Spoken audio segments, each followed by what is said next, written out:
Hey, we're not talking about anybody but you today. Yeah, I know. I'm sorry your mom's that old and that you haven't been around to be with her, but that's whose fault? It's not going to be my fault.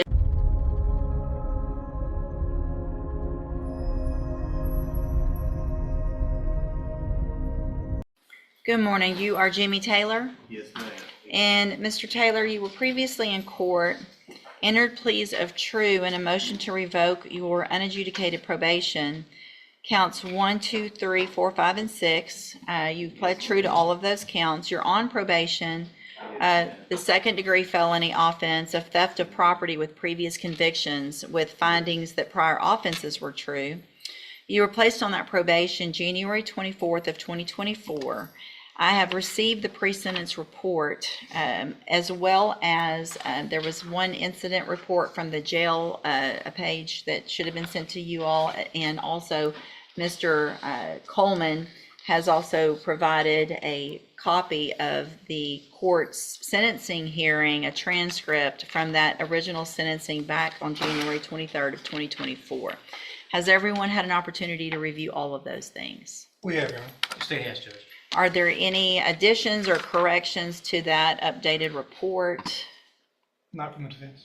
Not from the state, Your Honor. There are a couple of things I'd like to speak to if and when the court would like to hear from you. Yes, of course. So let me just, there's no agreement in this, correct? This was just open to the court? That's correct, Your Honor. Yes, Your Honor. And, all right, Mr. Rojas, you may proceed. Thank you, Your Honor. We're going to be asking for the court to continue Mr. Taylor on probation. I know by looking at the PSI on paper, it doesn't look like there's a chance that Mr. Taylor should be given, especially given his criminal history. It looks like his criminal history is all in some way related to drug abuse. If you look at the allegations he pled true to, those are the non-compliance allegations have to do with drugs. This hearing is already shaping up to be a pivotal moment. The defense is asking for another chance on probation, arguing that addiction, not defiance, is driving the violations.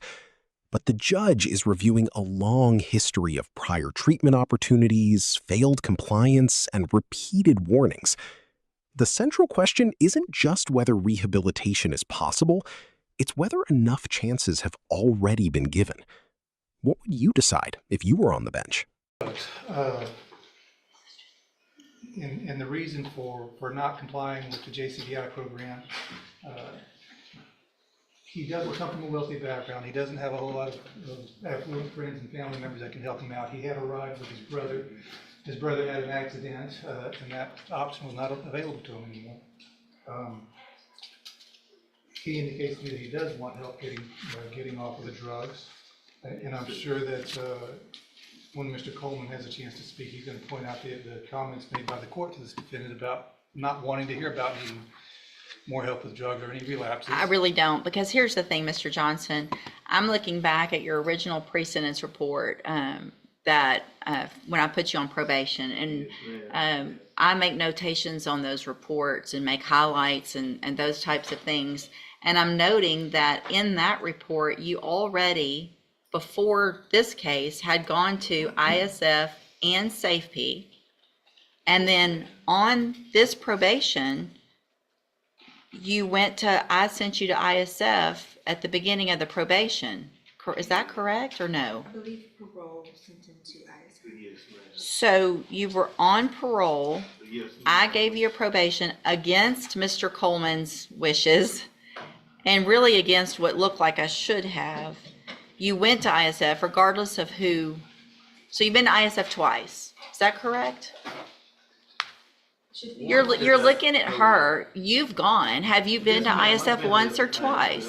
How many times? How many times? Twice in 20 years.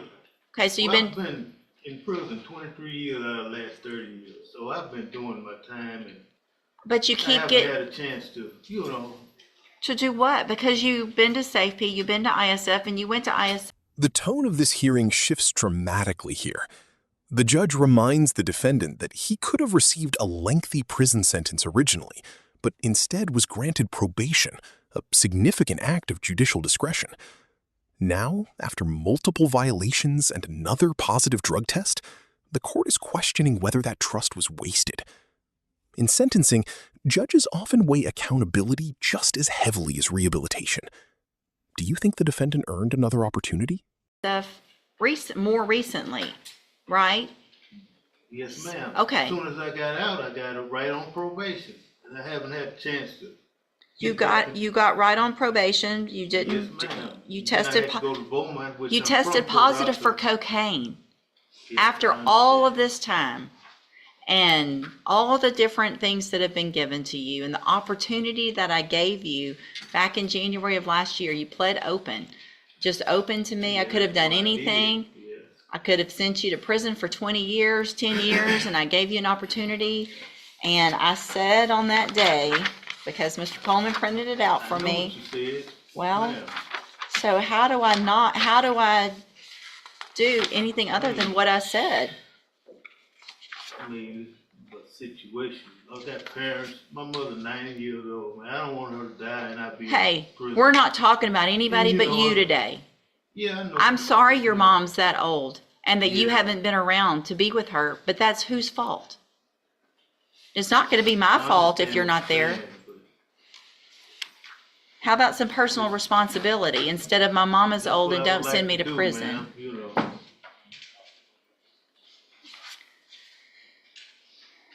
Judge, what I was saying about this. Go ahead. He was warned about not coming back, and the court didn't want to hear about a relapse, but I don't know that this is really a relapse. He never really got the help. On this most recent term of probation with the JCDI, and if transportation is going to be a problem, I know he's already been to Safe P, Judge, but it would be the relapse portion of Safe P would be appropriate, or a whole new term. Hold on. So if I'm reading this, I want to know when he went to ISF this last time. Parole sent him when, because the way I'm reading is you were released from ISF and started JCDI August 6th of 2024. So I put you on probation in January, and between January and August, you went to ISF last year. Is that correct or no? Rose sent him to ISF because of additional charge. Okay. So when was that? He was in custody in Jefferson County, Mhm. and then from custody. Went straight there. parole, So I basically. placed you on probation. You never got out. You went and got. Now, the stakes couldn't be higher. The prosecutor argues that years of treatment, supervision, and limited public resources have already been invested without meaningful progress, requesting a 15-year prison sentence. Meanwhile, the defense urges mercy based on the relatively low value of the theft offense and the defendant's addiction struggles. This is where punishment and rehabilitation collide. Which factor should carry more weight when determining a sentence? Got help at ISF. Okay. All right. Anything else? And Judge, if the court, and it seems like the court is not leaning towards probation. No. No. I would point out, we understand the range of punishment is up to 20 years, but the bottom line of that range is 2 to 20. And I still haven't done anything yet. So your response and how you act right now is going to go into what I do. Yeah, I understand the legislation makes it possible to go all the way up to 20, but it also makes it possible to go down as low as 2. I think we have to look at each case for the facts, and the underlying offense was a theft at the Dollar General, I think, or Family Dollar, I think it was about $100 worth of merchandise. I would ask the court to consider something at the lower end of the range, maybe 2 to 5. Just because we can drop the hammer on them, that doesn't necessarily mean that we should. And that's what we're asking the court to do. Probation is not going to be an option. Thank you. Mr. Coleman. I'll keep it brief. The defendant has earned every bit of a 15-year sentence in prison. That's what I asked for originally. You placed on deferred. That's what I'm asking for today. 3 things I'd like to quickly point out, Your Honor. Looking at the defendant's version in the updated PSI, he says that when he was placed on in the JCDI program, that he believes it was an attempt to set him up for failure, demonstrating a lack of acceptance of his own responsibility. The resources and time that have been dedicated to this defendant, limited resources, mind you, could have been redirected to someone. This may be the hearing's defining moment. The judge carefully explains that repeated promises to change are no longer enough without consistent action. Prior treatment programs, supervision, and multiple second chances have already been exhausted. Before announcing the sentence, the court makes it clear that personal responsibility now outweighs future promises. Do you believe the justice system should continue offering rehabilitation, or is accountability the only remaining option? Someone who is more amenable to being rehabilitated. Lastly, you got his full criminal history there in the original PSI. And I provided you with a transcript from the sentencing just to remind the court. I know you see a lot of defendants, but just to remind the court that you essentially told him up front this was essentially a zero tolerance probation. And I do appreciate that because I do see a lot and I don't remember it all, but Mr. Taylor, do you have anything? The court ultimately revokes probation, finds the defendant guilty, and imposes a 12-year prison sentence, while explaining his limited appeal rights and future legal restrictions. Throughout the hearing, the judge emphasized that prior opportunities had already been exhausted and that accountability ultimately prevailed over additional rehabilitation. If you found this case as intense as we did, make sure to hit that like button, share your thoughts in the comments, and don't forget to subscribe for more powerful courtroom breakdowns. Anything you want to say? Yes, ma'am, been through a lot of things in my life, people dying in my family and other things, drugs, but, I think, that I could do better if I had a chance, proper opportunity, ma'am. And I did a lot of time, I've done my time.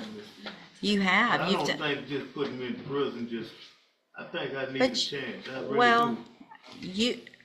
It doesn't make any sense because you're saying, you've done a lot of time, and at some point you either say, I don't like prison and I want to do better. That's what I want, man. But you didn't take advantage of the opportunities you were given. You're saying you want help, and we gave you help, or parole gave you help. So you didn't even get out on my probation yet. You had ISF, a reminder of the tools that you had a long time ago. You had those things, and you got out, and you didn't take advantage of the opportunity that I told you. You better take advantage of it because you're not going to get it again. You're saying the same things that you said. Please just give me another chance. I'm going to do better. Please send me to ISF or a safe P. It's all the same thing that you're saying, and no one is setting anybody up for failure. I can hang on. To the JCDI. I had back surgery. So what you're telling me is when did you have back surgery? 8 years ago. Okay. But they only did half. Listen. I'm not making If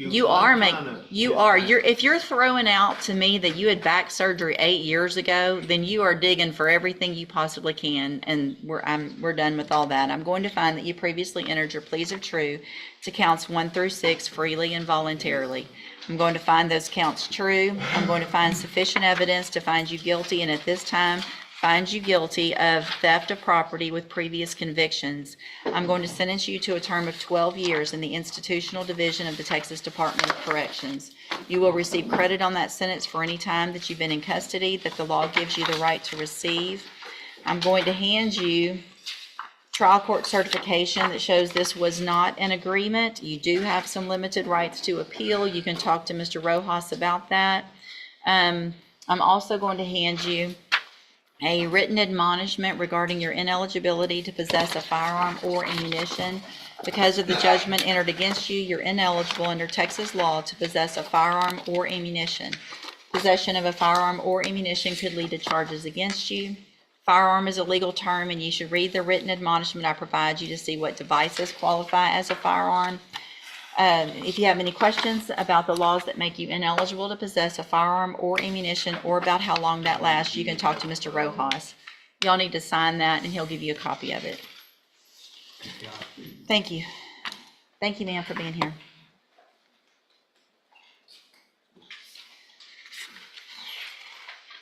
Ms. Holmes on Demario Flukas. That's just fair. It looks to me 12 years. Hey, come back, Mr. Taylor, come here. Let me tell you something. I still have jurisdiction over your case. So any disrespect that you show me right now, I can add years to that number. Is that what you would like to do? I do think it's fair. It doesn't matter that it's a misdemeanor. You keep doing it over and over. Go back with the bailiff. And you probably should keep your mouth shut this time.